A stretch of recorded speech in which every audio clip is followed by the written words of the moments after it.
Hey everyone, it's Ben Hardy here, and in today's we're going to be reviewing a Ford Bronco Heritage Edition. Before we get in this video, I want to give a huge shout out and thank you to the Carl Malone Ford here in Park City for giving me some time with this Bronco. I'm going to include a link to their website in the description down below so you can check out what they have currently. And then on a side note, if you want to save time and money the next time you purchase a car, link to my car buying guide in the description down below. Let's get into it.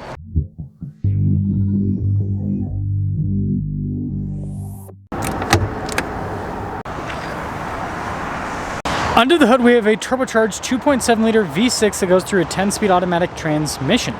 Fuel economy is 17 around town and then 17 on the highway, with power outputs being 330 horsepower and then 415 pound-feet of torque.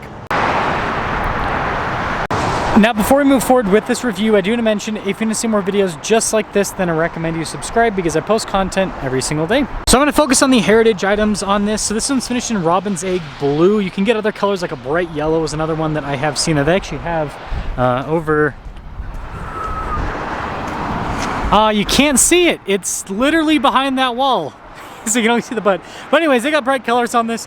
You guys can see with the grill how that's white, and then you got the red Ford logo. And then this is built off of a Badlands. So you've got the upgraded bumper there, which can take an impact off-road. You got skid plate protection underneath. But yeah, overall, the front end looks pretty sweet on this.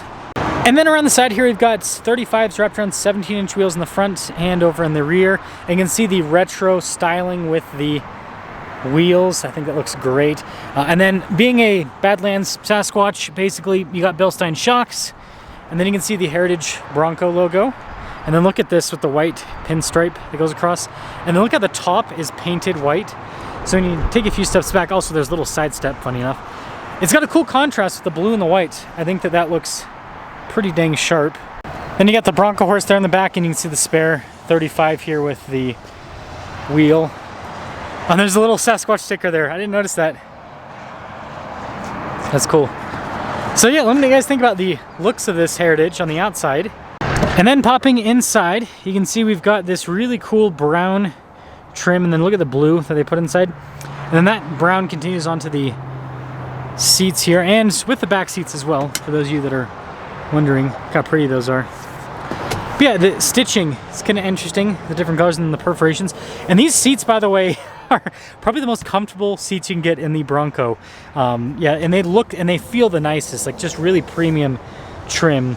And then you can see with the trim on the dash with the brown coloration and that red coloration, stepping in, those side steps kind of just get in the way more than anything else. Normal animation here at the Bronco, so you can see with that. But we do have some kind of like custom stitching there on the steering wheel. And then being a Badlands Sasquatch, stabilizer bar, disconnect front and rear lockers, trail turn assist, got all the off-road stuff, 360 camera as well. Got like dual zone climate, heated seats. You got the goat modes here, so those will pop up on the dash as well. And then you got even brown on the center console. And then you can see with the dash there, Bronco. I think that looks pretty cool. 6 auxiliary switches. That's a lot. You got the insulated hardtop with this as well. But yeah, the biggest interior or biggest difference with the interior is these seats and then some of the colored accents throughout. But this Heritage Edition doesn't come cheap. $71,450 is the MSRP with this. So yeah, 70 grand for a 2-door Bronco. But you know, the Heritage Edition, it's one of those things where if you love it, you love it. So let's check it out and drive it.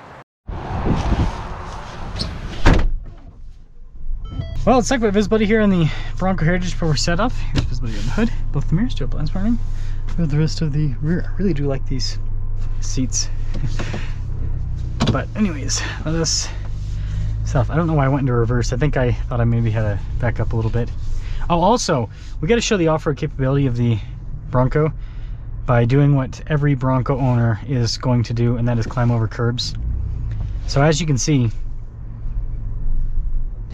it is curb approved. These are big curbs over here in Park City, so if it can handle curbs in Park City, it can handle curbs at the Starbucks drive-thru.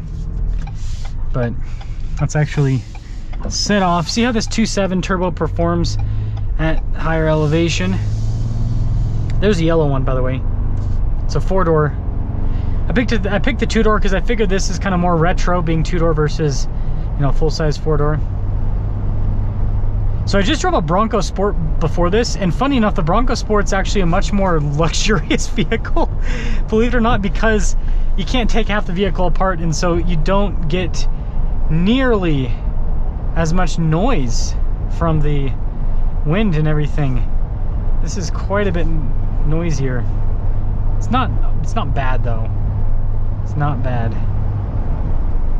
Smooth drive. Really good torque.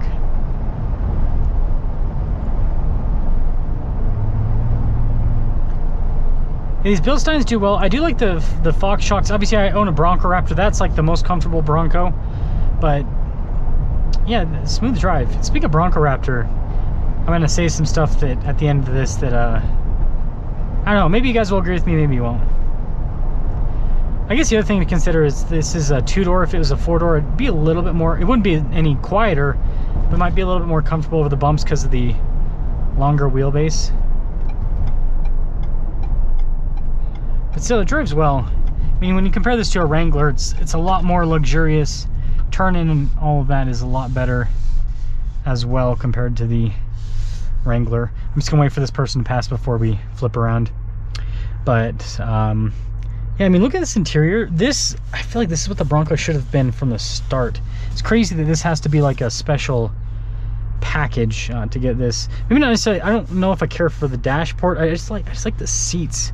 I like how the leather seats feel. You know, the quality on them seems to be pretty solid. Okay, we'll flip around here. Turning radius is really good on the 2-door. Let's see how this. Woo! Let's see how this engine does, but boy oh boy does it got power. That's impressive. That was impressive. Man. This 2.7's no slouch. I've got the 3.0 in the Raptor, but the Raptor also has 37s, and it's quite a bit of, it's just a heavier vehicle overall. So it doesn't really feel, like the Raptor doesn't feel faster than this because of even though it has more horsepower, more torque, it's so much heavier. And you do get a bit of noise from these tires. It's not bad though. It's kind of the price that you pay for Raptor fun, right? Or not Raptor fun, but Bronco fun. Now I'm thinking about the Raptor too much, so let's sum things up. Talk about the Raptor a little bit. I think this thing looks great. Pick your colors wisely. I'm not a huge fan of the yellow. I like this blue. I think the blue looks good with it. But yeah, some of the colors, the Heritage, they look a little bit funky, so yeah, just choose your color wisely. Love the interior. Again, not a big fan of the white inside here, but I understand it. When it comes to the Raptor, I think that Ford should make a Raptor Heritage Edition. I think that would sell really well. And look at that. This is I mean, you guys can't see it very well on camera, but it's a pretty big dip. I think it would sell really well. You know, I don't think they should make it in huge volume amounts, obviously, because it's, you know, Heritage Edition in general, it's kind of like an acquired taste. But yeah, I think that with the Raptor capability and this kind of like look and like leather interior, I know, I think some people go for that. And then I'll also say, because I said this before, and I'll say it again, Ford, put the gosh darn 5.0 in the Bronco Heritage. You don't have to do it. I understand, like, it for emissions and all that, doesn't make sense to put it in every Bronco, like the Wild Track and the regular Badlands and all that.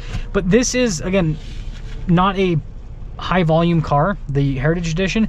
So put the engine in it, and also maybe do a Raptor with the 5.0. I don't know. Supercharge it too. That'd be pretty cool. But the point that I'm trying to make here is this is supposed to be a throwback, and so I think to make it the ultimate throwback, it should have a V8. If it had a V8, I mean, these are already going to sell, but, and speaking of V8 stuff, old Defender, at least, I mean, depends on if they have a diesel in it. You never know what engine's in there. Anyways, I'm going all over the place. The point that I'm trying to make is, yeah, to make this like a true throwback, I think, yeah, put the V8 in it, and people would go bananas over it. Like, you would be sold out for years on the Heritage Edition if it was just, don't have to tune it or anything, just 400 horsepower, 410 pound-feet of torque that the 5.0 normally has. That'd be more than enough. Let me know what you guys think about that.